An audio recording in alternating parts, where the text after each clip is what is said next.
तो आज हम यहाँ पे पढ़ने वाले हैं कक्षा 9 में अध्याय 1 में अपरिमेय संख्याएं। ठीक है, इसके पहले के जो टॉपिक्स हैं उनको मैंने आपको बता दिया था, साथ ही जो आपकी एक्सरसाइज है 1.1 ठीक 1.1 जो प्रश्नावली उसको भी मैंने सॉल्व करा दिया था। अगर आपने नहीं देखा तो आप हमारे चैनल की प्लेलिस्ट में जा करके देख सकते हैं। चलिएगा शुरू करते हैं अपरिमेय संख्या।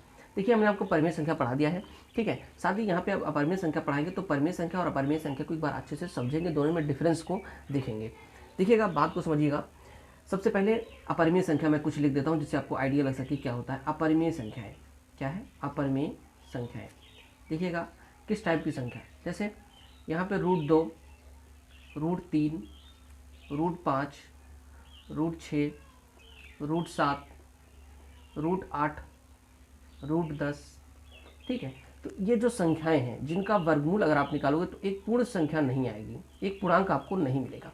जैसे यहाँ पे मैंने √4 छोड़ दिया है क्योंकि जब आप 4 का वर्गमूल निकालोगे तो वो क्या हो जाएगा, 2 आ जाएगा ना, इसलिए वो परिमेय संख्या हो जाएगी, इसलिए यह परिमेय नहीं होगा। जिसका वर्गमूल आप निकालोगे और एक पूर्ण संख्या आपको मिलेगी, दशमलव वाला नहीं मिलेगा, तो वो आपका परिमेय संख्या हो जाएगी। और इन सब का जो वर्गमूल आएगा, ठीक, ऐसी बहुत सारी संख्याएं होंगी जिनका वर्गमूल आप निकालोगे तो वो क्या आ जाएगा, दशमलव में आ जाएगा, इसलिए क्या हो जाएंगी अपरिमेय संख्या हो जाएंगी। ठीक है, चलिएगा ये एक टाइप हो गया। दूसरा टाइप आपका आता है, जैसे मान लीजिए लिखा है पाई।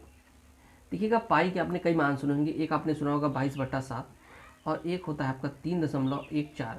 ठीक है, ये दोनों ही परिमेय संख्या है, अभी मैं आपको समझाऊंगा कैसे। ठीक है, ये दोनों ही परिमेय संख्या है, लेकिन पाई आपका क्या है, अपरिमेय है। इसको रट लीजिएगा, ध्यान में रख लीजिएगा, अपरिमेय संख्या, अपरिमेय संख्या। ठीक है, ये अपरिमेय संख्या आती है। पाई क्या है आपकी अपरिमेय संख्या है, क्योंकि जब पाई का मान लिखा जाता है, पाई बराबर होता है 3.14 और ये ऐसे चलता जाता है, कभी भी एंड नहीं होता है, साथ ही अंकों की पुनरावृत्ति भी नहीं होती है, इसलिए ये क्या हो जाएगा, अपरिमेय संख्या हो जाएगी। तो आपको अपरिमेय संख्या समझ में आ गई, जिसका वर्गमूल सही से ना निकले, दशमलव में आ जाए, ठीक है, उसको हम अपरिमेय संख्या कहेंगे। साथ ही पाई आपकी अपरिमेय संख्या है। अब देखिएगा बात को समझिएगा। जैसे एक संख्या मैं लिखता हूँ आपको, कोई संख्या है, मान लो 0.1 6 2 3 5 8 7 9 2 0 5 9 8 7। इस तरीके से ये संख्या आप देखेंगे दशमलव के बाद ये संख्या जो है ऐसे बढ़ती चली जा रही है और साथ ही किसी भी अंक की पुनरावृत्ति भी नहीं हो रही है, तो ये आपकी क्या कहलाएगी, अपरिमेय संख्या कहलाएगी। क्या कहलाएगी, अपरिमेय संख्या। ध्यान दीजिएगा, अनंत रूप से बढ़ती भी जा रही है और कोई भी अंक ऐसा कोई पैटर्न नहीं दिख रहा जो कि बार बार रिपीट हो। जैसे एक उदाहरण मैं आपको और देखता हूँ। जैसे आप 0, जैसे 1/3 आपको करोगे, भाग करोगे तो आएगा 0.3333333, कभी ख़त्म नहीं होगा, ये अनंत तक चलेगा। लेकिन इसमें एक पैटर्न बन रहा है कि ये जो 3 है वो बार बार रिपीट हो रहा है, तो जब पैटर्न बनने लगे तो उसको हम परिमेय बोलेंगे। देखिएगा ध्यान से समझिएगा दोनों चीज़ों को। यहाँ पर भी अनंत तक चल रहा था, ये भी अनंत तक चल रहा था, लेकिन ये अपरिमेय हो गई, ये परिमेय हो गई। क्यों? क्योंकि इसमें कोई पैटर्न नहीं बन रहा था। जैसे यहाँ पे देखो 3 बन रहा है, हो सकता है 2 अंक का बनने लगे, लेकिन पैटर्न जब बनेगा तो उसको हम बोलेंगे क्या, परिमेय संख्या। और जब पैटर्न नहीं बनेगा उसको हम बोलेंगे अपरिमेय संख्या। जैसे एक एग्जाम्पल मैं आपको और देता हूँ। जैसे यहाँ पे एक संख्या है 0, या मान लो 50.23455555555। अब देखिएगा 50 है, ठीक है, दशमलव है, ठीक है, 2 3 4 यहाँ पर तो नंबर नहीं रिपीट हुआ, लेकिन इसके बाद देखिए 5 बार बार रिपीट होने लगा, तो ये भी अनंत तक चलेगा। लेकिन यहाँ पर रिपीटेशन आएगा, वहाँ पे ये क्या हो जाएगी, परिमेय संख्या हो जाएगी। ठीक है, जब भी रिपीटेशन आ जाए वो परिमेय संख्या हो जाएगी। साथ ही जैसे मान लो आपको मिल गया कि 17/4, आपने इसको भाग किया, आपने कहा 4 चौक 16, दशमलव आया, 1 लगाया, 4 दूनी 8, 4 पंचे 20, भाग करके देखेंगे इतना आ जाएगा। अब देखिए दशमलव के बाद अंकों की संख्या निश्चित हो गई, चाहे रिपीट हो या ना हो, निश्चित हो गई। जैसे ही दशमलव संख्या निश्चित हो गई, तुरंत हम कहेंगे ये परिमेय संख्या है। यहाँ पे मैं परिमेय अपरिमेय दोनों के उदाहरण देते चल रहा हूँ, जिससे आपको कभी भी कन्फ्यूज़न ना हो। ठीक है, अब देखिएगा एक उदाहरण और देखिएगा। जैसे मान लो कोई भी संख्या थी, उसको हम दशमलव में अगर हमने लिखा तो आएगा 0 7 6 5 4 3 8 0 7 9 6 5 4 2 1 9 8 7 6 8 3, यहाँ तक है, बस इसके आगे नहीं है। तो देखिए इतनी संख्या आई।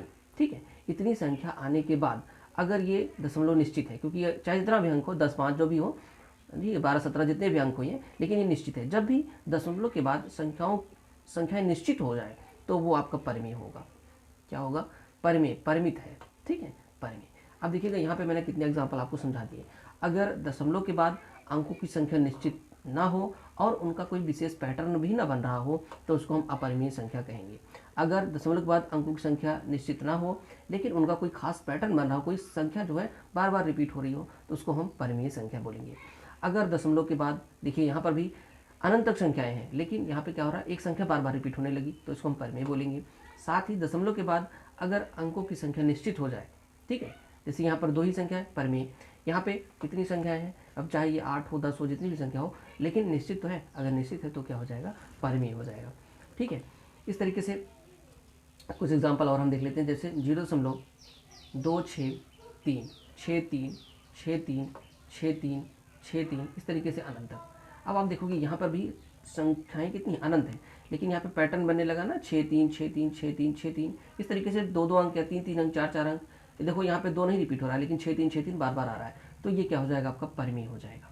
ठीक है, अनंत संख्याएं हो फिर भी यहाँ तक अनंत कैसे चलता जाएगा, लेकिन जब पैटर्न बनने लगेगा तो उसको हम परिमेय बोलेंगे। आई होप आप लोगों को अब एकदम समझ में आएगा परिमेय संख्या और अपरिमेय संख्या होती क्या है। जैसे 1/7 है, ठीक है, जब भी आपको भिन्न मिल जाए, ठीक है, तो देखिए यहाँ पे ये भी पूर्णांक है, ये भी पूर्णांक है और इसका जो हर है वो 0 नहीं है, इसलिए ये परिमेय है। ये तो आप तुरंत पहचान लोगे, परिमेय संख्या मैंने आपको जब पढ़ाते थे वहीं पर हमने आपको बताया हुआ था। ठीक है, लेकिन अगर आपको मेन चीज़ आपको यहीं पे समझना है, जो रूट वाली संख्याएं हो जिनका वर्गमूल ना निकले। जैसे यहाँ पे एक एग्जाम्पल मैं आपको देता हूँ, रूट 121 है, ठीक है, 121 का वर्गमूल 11 होता है और 11 को हम लिख सकते हैं 11/1, जो कि पूर्णांक और ये परिमेय संख्या बन गई। क्या हो गई हमारी, परिमेय संख्या। साथ ही ऐसी कोई संख्या अगर आपको मिल जाए, जैसे मान लो कि मिल गया आपको 89 का वर्गमूल निकालोगे तो कोई दशमलव में संख्या आएगी, ठीक है, और वो ऐसी वो अपरिमेय संख्या हो जाएगी, वो बढ़ती चली जाएगी। ठीक है, तो इसको हम क्या बोलेंगे, अपरिमेय संख्या बोलेंगे। इसको याद रखिएगा, अपरिमेय संख्या। ठीक, क्लियर हो गया। साथ ही कोई संख्या अगर आपको ऐसी मिल गई, एक बार फिर मैं आपको एक एग्जांपल देता हूँ, जैसे 0.2356031 डॉट ऐसे बढ़ती चली गई। मतलब इसमें देखो कोई खास पैटर्न बन रहा है, कुछ नहीं बन रहा है, सही संख्या अलग अलग है। तो जब भी ऐसी संख्या आ जाए कि अनंत तक हो और खास पैटर्न भी ना बने तो अपरिमेय। ठीक, अच्छा, ये संख्या देखिएगा, यहाँ पर भी खास पैटर्न नहीं बना था लेकिन अंकों की संख्या निश्चित थी, इतने ही अंक आएंगे बस। तो जब भी अंकों की संख्या निश्चित होगी तो वो परिमेय हो जाएगा। आई होप आप लोगों को परिमेय अपरिमेय जो है एकदम अच्छे से समझ में। तो यहाँ पे देखिए मैंने आपको अपरिमेय संख्या के बारे में बता दिया है, कुछ कई सारे उदाहरण बताए हैं। एक उदाहरण और हम देख लेते हैं, जैसे मान लो ये कोई संख्या है, दिया हुआ है 0.10001000 और फिर इस तरीके से ये बढ़ता जाता है। तो यहाँ पे आप देखेंगे कि 1 और 0 तो बार बार आ रहे हैं, ठीक है, लेकिन क्या एक विशेष पैटर्न बन रहा है। जैसे यहाँ पे देखेंगे 10 है, यहाँ पे 100 है, यहाँ पे 1000 है, यहाँ पे 10,000 है, इस तरीके से इधर आपका 1 लाख हो जाएगा। तो देखिए यहाँ पे 1 और 0 बार बार आ रहे हैं लेकिन कोई विशेष पैटर्न नहीं बन रहा है। जैसे 10 100 ना, बार बार कोई संख्या रिपीट नहीं हो रही है जोड़े में या अकेले, तो इसलिए ये आपका क्या हो जाएगा, अपरिमेय हो जाएगा। ध्यान से सुनिएगा, ये क्या हो जाएगा, आपका अपरिमेय हो जाएगा। जैसे यहाँ देखिएगा, यहाँ पे अगर ये इस तरीके से होता है 0.10 फिर 10 फिर 10 फिर 10 फिर 10, तो आप देख सकते हैं यहाँ पे 10 10 10 10 का पैटर्न बन रहा है ना, तो ये आपका परिमेय हो जाएगा। क्या हो जाएगा, परिमेय हो जाएगा। और इसको 60 में हम लिख सकते हैं 0.10 और इसके ऊपर बार लगा देंगे, रिकरिंग लगा देंगे, तो इससे पता चलेगा कि 10 जो है बार बार रिपीट हो रहा है। तो ये आपका क्या हो जाएगा, परिमेय संख्या हो जाएगी। ठीक है, ये इसी के इक्वल है। अब जैसे कोई एग्जांपल होता है 0.25636363, आप देखेंगे कि 6363 बार बार आ रहा है, तो ये भी क्या हो जाएगा, आपका परिमेय हो जाएगा। ठीक है, परिमेय हो जाएगा। और इसको आप लिख सकते हो 0.2563 63 के ऊपर बार लगा देंगे, क्योंकि 63 ही बार बार रिपीट हो रहा है, 25 रिपीट नहीं हो रहा है, तो 63 के ऊपर बार लगा देंगे और ये आपका क्या हो जाएगा, परिमेय संख्या हो जाएगी। ठीक है, आएगा देखते हैं वास्तविक संख्या क्या होती है, रियल नंबर्स क्या होते हैं। देखिए इसके लिए एक चीज़ आप याद रखिएगा कि जो वास्तविक संख्या होती है, वास्तविक जो संख्या होती है,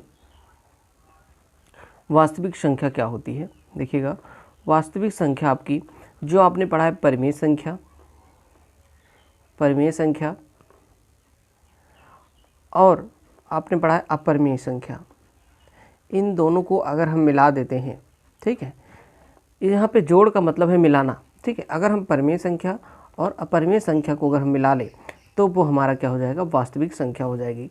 जैसे अगर हम संख्या रेखा पर देखते हैं संख्या रेखा का मध्यबिंदु 0 होता है, ये -1 है, ये ये 1 है, ये 2 है, ये 3 है और इधर -1 है, यहाँ पे -2 है, यहाँ पे -3 है, यहाँ पे -4 है, इस तरीके से आगे संख्या है।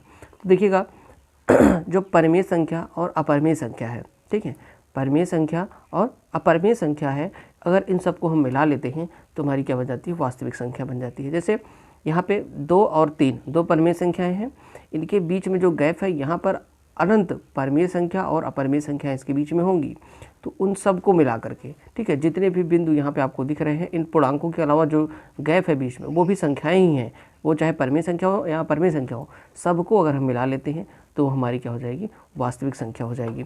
जैसे यहाँ पे कुछ उदाहरण मैं ले देता हूँ, √2, √3, √7, √12, √11, ये सभी संख्याएं कैसी हैं, अपरिमेय संख्या। कैसी हैं, अपरिमेय है, ठीक। और यहाँ पे एक एग्जाम्पल और पाई भी ले लेते हैं, पाई, ठीक, ये सारी कैसी हैं, अपरिमेय संख्या है। साथ ही जैसे मान लो 7 है, -17/19 है और 0.33333, मैंने आपको बताया ऐसे रिपीट हो तो भी, या जैसे मान लो कि 1/7 है, या फिर 0/5 है, या फिर 3/2 है, ये सारी संख्याएं, या फिर √16 है क्योंकि √16 का मान 4 होता है, ये सारी संख्याएं कैसी हैं, ये सारी परिमेय है, ठीक है। मैंने आपको अपरिमेय के उदाहरण बताए, अपरिमेय के उदाहरण बताए, फिर परिमेय के उदाहरण बताए, और मैंने आपको बताया कि अगर इन्हीं दोनों संख्याओं को हम मिला लें तो ये क्या हो जाएंगी, वास्तविक संख्या, या फिर हम कह लें रियल नंबर, ठीक है, वास्तविक संख्या या फिर रियल नंबर हम कह लें। तो एक चीज़ आपको पता चल गई कि वास्तविक संख्या अपरिमेय भी हो सकती है, परिमेय भी हो सकती है, ठीक है। तो परिमेय और अपरिमेय संख्याओं सभी को मिला करके आपकी वास्तविक संख्या बनती है, इसको हम कहते हैं रियल नंबर। याद रखिएगा, बहुत ही इंपॉर्टेंट है ये फिगर जो मैंने बनाया हुआ है, ये डायग्राम जो मैंने बनाया है, इसको आप अपने दिमाग में फिट कर लें। अपरिमेय संख्या, परिमेय संख्या सब कुछ मिल करके आपकी वास्तविक संख्या होती है। या आप ऐसे कर सकते हो कि एक वास्तविक संख्या परिमेय भी हो सकती है, अपरिमेय भी हो सकती है, ठीक है, दोनों भी हो सकती है, ठीक। आपको पता चल गया, तो ये वास्तविक संख्या होती है, ठीक है। ये वीडियो आपको पसंद आए तो लाइक करना, चैनल को सब्सक्राइब करना। Thanks for watching.